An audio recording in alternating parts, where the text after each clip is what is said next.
అసలు మెట్రోపై ఏం జరుగుతోంది?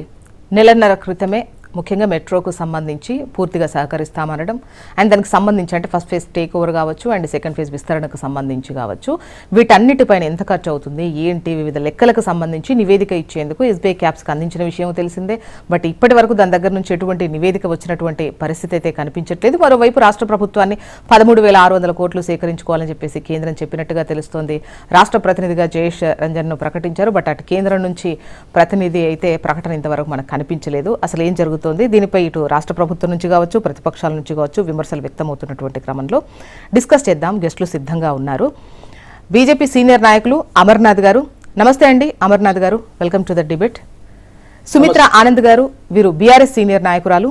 నమస్తే అండి సుమిత్ర ఆనంద్ గారు, welcome to the debate. Gauri Satish గారు, వీరు కాంగ్రెస్ సీనియర్ నాయకులు. నమస్తే అండి గౌరీ సతీష్ గారు, వెల్కమ్ టు ద డిబేట్. ముందుగా అమర్నాథ్ గారు మీ దగ్గర నుంచే మొదలు పెడదాం అనుకుంటున్నా.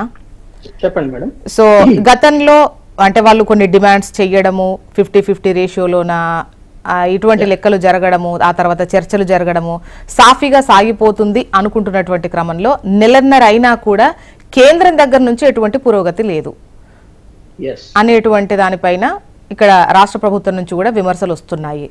సో దీనిపైన ఏం చెబుతారు? జ్యోత్స్న గారు, మొదట మీకు మన మిత్రులందరికీ నమస్కారం. ఇప్పుడు ఈ రాష్ట్రంలో ఎట్లా ఉందంటే ముఖ్యమంత్రి ఆలోచన ఆడలేక మధ్యలో ఓడు అని వెనకట ఒక సామెత. అంటే అతను చేయాల్సిన పనులు చేయకుండా ఫేజ్ 1 విషయంలో ఏదైతే పెండింగ్ టాస్క్లు ఉన్నాయో అది చేయకుండా, ఫేజ్ 2 విషయంలో ఏవైతే పెండింగ్ టాస్క్లు ఉన్నాయో అవి కూడా చేయకుండా, కేంద్ర పట్టణాభివృద్ధి శాఖ మంత్రి ఇచ్చిన ప్రశ్నలకు సమాధానం చెప్పకుండా బట్టగాల్చి కేంద్ర మంత్రి కిషన్ రెడ్డి గారి మీద వేస్తాం, బట్టగాల్చి కేంద్ర ప్రభుత్వం మీద వేస్తాం. ఇది అంటే ఈ ఒక్క విషయమే, మెట్రో ఒకటే కాదు, ప్రతి విషయంలో మూసీ ప్రక్షాళన దగ్గర నుంచి, మెట్రో దగ్గర నుంచి, యంగ్ ఇండియా స్కూల్ దగ్గర నుంచి, విద్యాశాఖ దగ్గర నుంచి, పట్టణాభివృద్ధి శాఖ దగ్గర నుంచి, కనీసం ఈ రాష్ట్రంలో సీవరేజ్ మురుగునీరును క్లీన్ చేసే ప్రాజెక్టు వరకు కూడా ప్రతి విషయంలో కూడా కేంద్ర ప్రభుత్వం పైనే ఆయన బట్టగాల్చి మీదేసే ప్రయత్నం చేస్తున్నారు. కానీ వారు చేయాల్సిన ఇప్పుడు ఫీజు రీఎంబర్స్మెంట్ గురించి అడిగితే క్రిమినల్ వేస్ట్ ఆఫ్ తెలంగాణ అని మాట్లాడుతున్నాడు ఆయన. ఎంత అన్యాయం అండి! అందు గురించి మేమందరం క్రిమినల్ వేస్ట్ కాబట్టి ఇది వేసుకొని వచ్చినాడు. We are criminal waste of Telangana. ఇప్పుడు నెక్స్ట్ టాపిక్ మనం అదే మాట్లాడుకుంటాం, మళ్ళీ మీరు అక్కడ ప్రస్తావించాల్సి ఉంటుంది. సో చెప్తున్నాను ఈ అంశానికి. అయితే ఇక్కడ మీరు కిషన్ రెడ్డి సార్ ప్రస్తావన తీశారు కదా, ఆ టైంలో ఈవెన్ అందరం కూడా కిషన్ రెడ్డి గారిది ఇందులో ఏముంటుంది, ఇక్కడ రాష్ట్రానికి సంబంధించి అంటే మనం ఇచ్చేటువంటి ప్రాజెక్ట్ డీటెయిల్స్ కావచ్చు వీటన్నిటిపైన మీరు ఎలాంటి అప్రోచ్మెంట్ ఉంటుంది, ఒకవేళ కిషన్ రెడ్డి గారు ఒక మాట చెప్తే ఎలా అయిపోతుందని పలు రకాల డిస్కషన్స్ కూడా ఈవెన్ మన వేదికగా కూడా జరిగాయి. సో ఇక్కడ ఆ తర్వాత కూడా కిషన్ రెడ్డి గారు సీఎం గారు వెళ్ళి కలిశారు, ఒక ఒప్పందం జరిగింది, 50-50 రేషియో అన్నారు. సో ఎస్బీఐ క్యాప్స్కు నివేదిక ఇవ్వాలని అప్పగించారు. ఇంతవరకు అది కదిలింది లేదు, పెట్టింది లేదు. మరోవైపు రాష్ట్ర ప్రభుత్వానికి 13,600 కోట్లు సేకరించుకోండి అని చెప్తున్నారు. అండ్ ఇక్కడనేమో ప్రతినిధిని ప్రకటించారు, కేంద్రం నుంచి ప్రకటన లేదు. అంటే ఇక్కడ మీ ఆలస్యానికి సంబంధించి క్వశ్చన్, ఇక్కడ వీళ్ళు చేసిన విమర్శలు ఇలా అంటున్నారు అలా అంటున్నారు అనేది కాదు, ఇది అసలు ఒకటి అట్లా జ్యోత్స్న గారు. నేను ఒక్కొక్క విషయం చెప్తూ ఉంటా, మీరు ఒక్కొక్క విషయం గురించి అర్థం చేసుకుని తర్వాత మీరు ప్రశ్నించండి. ఫస్ట్ ఏం జరిగింది మేడం, ముఖ్యమంత్రి గారు రేవంత్ రెడ్డి గారు ఒక లేఖ రాశారు in the month of May. ఏం చేశారు, మే 25, టు బి వెరీ ప్రిసైజ్, మాకు ఐఆర్ఎఫ్సి కి హెచ్ఎంఆర్ఎల్ కు మధ్య ఒప్పందం జరిగింది. వారు దూబే గారు వచ్చారు ఇక్కడికి హైదరాబాద్ కు, వాళ్ళు ఫోటోలు దిగారు, ఎంఓయూ అయిపోయింది, నాకు 4% మిత్తితోని మన జపనీస్ సంస్థ డబ్బులు ఇచ్చింది, ఐఆర్ఎఫ్సి దానికి మీడియేటర్ గా ఉన్నది, మాకు డబ్బులు వచ్చేసినాయని ఎవరు ప్రకటించారు మేడం? కేంద్ర మంత్రి కిషన్ రెడ్డి గారు ప్రకటించారా, ముఖ్యమంత్రి గారు ప్రకటించారా? ఫస్ట్ ప్రశ్న. రెండోది, ప్రకటించారా? అయిపోయింది, ఎంఓయూ అయిపోయిందని సంతకాలు పెట్టారు, పేపర్లో పెద్ద పెద్ద ఫోటోలు వచ్చేసినాయి, ఆల్రెడీ మెట్రో మేము అక్వైర్ చేసేసినాం, రేపటి నుంచి మేమే నడిపిస్తున్నామని ముఖ్యమంత్రి గారు ప్రకటించిన తర్వాత ఏం జరిగింది, సడన్ గా ఐఆర్ఎఫ్సి సంస్థకు జైకా నుంచి రావాల్సిన నిధులు ఈ ఏదైతే పెండింగ్ ఉన్నదో, అంటే ఫేజ్ 1 లో వాళ్ళు 6 పెండింగ్ అంశాలు ప్రస్తావించారు. ఒకటి, హైదరాబాద్ ఫేజ్ 1 ఏదైతే ఛానల్ ఉన్నదో ఫలక్నామా వరకు, అంటే ప్యారడైజ్ నుంచి ఫలక్నామా వరకు ఉండాల్సిన లైన్ ఎంజీబీఎస్ వరకే ఉంది, మిగతా ఫలక్నామా వరకు ఎవరు పూర్తి చేస్తారు, ఏ టైంకు పూర్తి చేస్తారు, ఏ విధంగా పూర్తి చేస్తారు అనే ప్రశ్నకు ఇప్పటి వరకు ముఖ్యమంత్రి గారి నుంచి సమాధానం లేదు. 2, యుటిలిటీ బిల్స్, అంటే మెట్రో ఎలక్ట్రిసిటీ మీద నడుస్తుంది కదా, ఆ ఎలక్ట్రిసిటీ బిల్స్ ఎవరు డైరెక్ట్ అంటే మెట్రో పే చేస్తుందా లేకుండా స్టేట్ గవర్నమెంట్ పే చేస్తుందా, ఇప్పటి వరకు డిపిఆర్ లో ప్రస్తావించలేదు. వాళ్ళు ఇప్పటి వరకు దాని గురించి ముఖ్యమంత్రి గారు ఏది మాట చెప్పలేదు.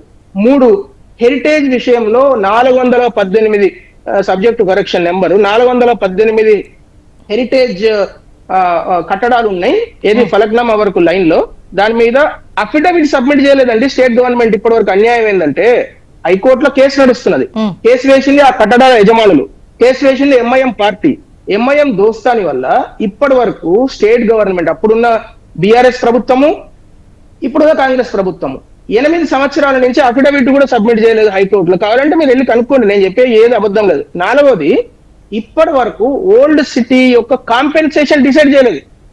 అంటే ఓల్డ్ సిటీలో గజానికి ఎంత ఇస్తారు అంటే స్క్వేర్ ఫీట్ ప్రకారం అసలు ఎన్ని టీడీఆర్లు ఇస్తారు, ఎన్ని స్క్వేర్ ఫీట్.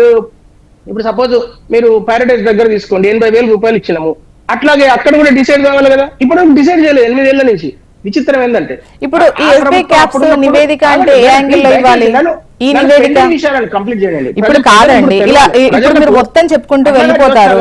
మన సమయం అయిపోయిన తర్వాత మళ్ళీ మీకే ఎంగేజ్ అయిపోతా. ప్లీజ్ దయచేసి ఇప్పుడు ఎస్బీఐ క్యాప్స్ ఏం చేయాలి, దీని నివేదిక అంటే అదేమి ఇవ్వాలి? పైన మాట్లాడితే ఎట్లా కుదురుతుంది? క్లియర్ గా ఏమేం పెండింగ్ ఉన్నాయి, ఎందుకు పెండింగ్ ఉన్నాయి, ఎందుకు పదే రాష్ట్ర ప్రభుత్వము అసలు ఫేజ్ 1 తో సంబంధం లేకుండా ఫేజ్ 2 కు క్లియరెన్స్ ఇవ్వండి అని ఎందుకు అడుగుతున్నది? ఫేజ్ 1 కు సంబంధం లేకుండా ఫేజ్ 2 క్లియరెన్స్ అని ఎవరైనా అడుగుతారా? ఎందుకు అడుగుతున్నది? ఆ ప్రశ్నకు సమాధానం కాంగ్రెస్ పార్టీ చెప్పాలి కదా. ఇంకొక విషయం నేను చెప్పి నా ఆర్గ్యుమెంట్ పూర్తి చేస్తాను. 13,600 కోట్ల కోసము వీళ్ళు 84 కోట్లేమో ఫీజు కట్టారు, 176 కోట్లేమో దానికి కమిషన్ కింద కమిషన్ ఏజెంట్ ఇచ్చాయని ముఖ్యమంత్రి గారు స్వయాన జూన్ 14వ తారీఖు రాసిన లేఖలో, కేంద్ర మంత్రి కిషన్ రెడ్డి గారికి రాసిన లేఖలో ప్రస్తావన చేశారు. 84 కోట్లు 176 కోట్లు. మరి అవి వాపస్ ఎవరు తీసుకొస్తారు, వచ్చినాయా రాలేదా, దాని మీద ఇప్పటి వరకు ఒక్క సమాధానం గానీ ఒక ప్రకటన గానీ లేదు. ఇంకొక పాయింట్ చెప్తాను. మొదట ఏం చెప్పారు? IDBI bank DHRC, Delhi metro regulatory ఏదైతే ఉందో company, Delhi metro rail company and IDBI bank రెండు కలిపి ఏదైతే కన్సల్టెన్సీ చేసి డిపిఆర్ తయారు చేశారో పూర్తిగా అయిపోయినది. దానికి డ్యూ డిలిజెన్స్ కంప్లీట్ అయిపోయింది, తర్వాత దానికి సంబంధించిన అలైన్మెంట్ కంప్లీట్ అయిపోయింది. ఇవన్నీ కంప్లీట్ అయిపోయాయి అని స్వయాన ముఖ్యమంత్రి గారే తను రాసిన లేఖలో జూన్ 14వ తారీఖు ప్రకటన చేయడం జరిగింది. అంటే ఇవన్నీ కంప్లీట్ అయినప్పుడు నేను అడిగిన ప్రశ్న, ఎస్బీఐ క్యాప్స్ యొక్క రోల్ ఏందండి? ఇవన్నీ కంప్లీట్ అయిపోయినాయి, ఎస్బీఐ క్యాప్స్ ఏం చేయాలి? ఇవన్నీ చేయాలనే మీరు ఎస్బీఐ క్యాప్స్ గురించి మాట్లాడుతున్నారు.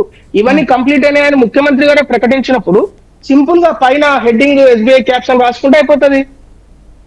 లాస్ట్ క్వశ్చన్ ఏంటంటే కాంగ్రెస్ పార్టీకి అట్లాగే ముఖ్యమంత్రి గారికి, నిజంగా మీకు చిత్తశుద్ధి ఉంటే మీరు ఒక క్లియర్ శ్వేతపత్రం రిలీజ్ చేస్తారా, ప్రకటన చేస్తారా? మేము మెట్రో ఫేజ్ 1 గిన్ని రోజులలో పూర్తి చేస్తాం, ఫలక్నామా వరకు గిన్ని రోజులలో పూర్తి చేస్తాం, ఇది మా కమిట్మెంట్, ఈ విధంగా చేస్తాం. మెట్రో అక్విజిషన్, ల్యాండ్ అక్విజిషన్ ఇంకా 85% పెండింగ్ ఉన్నదని కేంద్ర ప్రభుత్వం అడిగింది. పోనీ 85% పెండింగ్ గిన్ని రోజులలో పూర్తి చేస్తాం అని ప్రకటన చేశారా? పట్టగాల్చి మీ దేశుడు ఏముంది మేడం, నేను కూడా చేస్తా, ఎవరైనా చేస్తారు. అసలు పని చెయ్యాలంటే, ఒక్కొక్క ఫైల్ కదిలియాలంటే అది కదా ముఖ్యమంత్రి గారు దమ్ము. చేతగాని ముఖ్యమంత్రి ఏం మాట్లాడతాడు? గౌరీ సతీష్ గారి సమాధానం తీసుకుందాం. అంతకన్నా ముందు కేంద్ర ప్రభుత్వం తప్పు ఇది మాట్లాడడం, పని చేసి చూపించారు.